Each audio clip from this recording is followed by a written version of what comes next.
2, 1.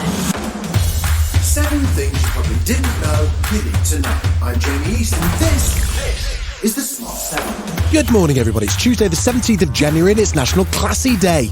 And a big happy birthday to Lucy Boynton, Calvin Harris, Zooey Deschanel and Michelle Obama.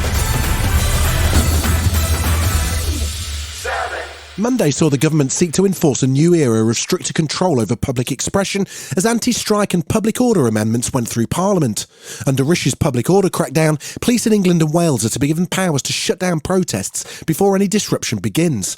Martha Spurrier from human rights group Liberty spoke out about what this bill could mean for the country. We have to see these changes for what they are, a government's attempt to clamp down on any resistance, on any voice of opposition, and instead to make it impossible for us to stand up to power, for us to make our voices heard when the government do something that we don't agree with. Policing Minister Chris Philip defended the bill. Of course we fully respect the right to protest, but that does need to be properly balanced with the right of the general public to go about their day-to-day life. And as for the anti-strike legislation, Labour voted against what it called a spiteful bill. It comes as teachers will be the latest to strike in a fresh wave of walkouts from the 1st of February. This is after more than 90% of any union members voted in favour of strike action in England over pay. But the new bill aimed at enforcing minimum levels of service during industrial action could throw a spanner in the works. Labour's Deputy Leader Angela Rayner explained why it's so concerning. In one breath, he's going from clapping nurses to sacking them. So Labour will be opposing this assault on common sense. We'll vote against the Tories sacking nurses bill, and in government, we'll repeal it.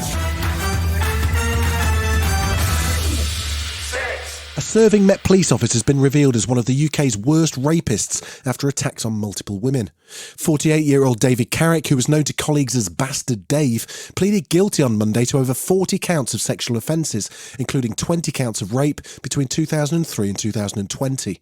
The Chief Crown Prosecutor, Jaswant Narwal, condemned Carrick's case outside Southwark Crown Court. This is one of the most shocking cases the Crown Prosecution Service has dealt with involving a serving police officer. Anyone hearing of the 49 counts David Carrick has pleaded guilty to against 12 victims would agree the sheer magnitude of his offending is horrifying. Anti-corruption detectives are themselves now under investigation after failing to check his concerning history when he was arrested for rape in July 2021. And Met Police Assistant Commissioner Barbara Gray spoke on Monday night to apologise for having missed chances to stop him. This is a matter that we are truly sorry for. We have missed opportunities over time to identify a pattern of abusive behaviour. In Ukraine, Russia's weekend missile strikes on Dnipro have now killed at least 40 people, with dozens more missing, making it the deadliest civilian incident of Moscow's missile campaign. It comes amid an increase in attacks on civilian infrastructure since December, something the Times' Middle East correspondent Richard Spencer says could be a show of strength from Putin. As some people suggest that Putin is saying here, look, you can defeat us on the battlefield, but don't think we'll go away. We're still here and we can still inflict damage. Meanwhile, President Zelensky condemned the attacks in his nightly address and spoke about the rescue mission. The Ukraine president also gave thanks for continued support of his country. I thank everyone who did not remain indifferent. It is very important that normal people unite in response to terror.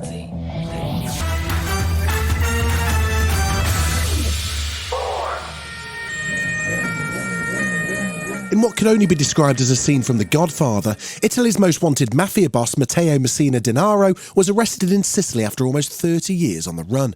People clapped and cheered for Carabinieri police in the streets of Palermo after the arrest. The 60-year-old gangster, who was the last of the generation of powerful bosses of the Sicilian Costa Nostra, was convicted in absentia of the 1992 murders of Italy's two most famous anti-mafia prosecutors and of other crimes. Times Radio's Joe Crawford spoke about the high-profile mobster. Even while on the run, the Italian police believed that the boss was still able to issue commands to the mafia. Denaro was the last of 3 top-level bosses to have evaded capture. And as the Italian Prime Minister, Giorgia Meloni, said, this is a great victory for the state that shows it never gives up in the face of the mafia. Still to come on the Smart 7, tennis is back with the Australian Open and Better Call Saul finally gets its win right after this. Welcome back. 3. The Australian Open tennis is underway in Melbourne. Play was suspended for 2 hours due to heat at the event, which saw Taylor Fritz hammer a career-high 32 aces in his 6-4, 2-4, 4-6, 7-5 win over Basilashvili in the early hours of Tuesday morning. And after a bit of a wobbly start down under, defending champion Rafa Nadal managed to secure a 4-set win over Britain's Jack Draper that sees him into the second round.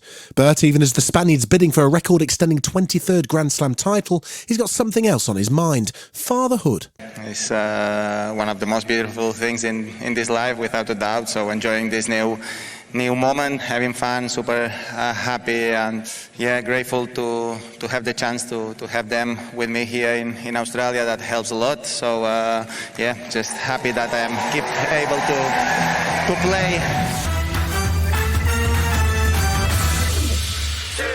The first episode of HBO's The Last of Us dropped on Sunday, and the stars were busy walking the red carpet at the Critics' Choice Awards. The adaptation of the PlayStation game stars Pedro Pascal and Bella Ramsey as Joel and Ellie, and it's set in the middle of a global apocalypse caused by a fungi-based pandemic. Joel's tasked with transporting teen Ellie, who appears to be immune from the zombie disease, across the country. He ends up an unlikely father figure, which it seems has appealed to some of Pedro Pascal's more kinkier fans. How you doing, Daddy? I'm alright, Mama. You know you're the daddy of the internet, right? I call Pedro Pascal a DILF and think he's my cool, slutty father. Yep, I am your cool, slutty daddy.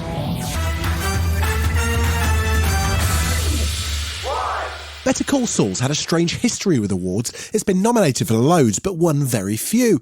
Now, the final season and its star Bob Odenkirk have finally had the recognition they deserve, picking up Critics' Choice Awards on Sunday night.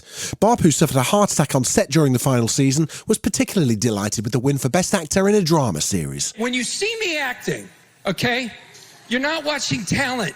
You're watching only elbow grease.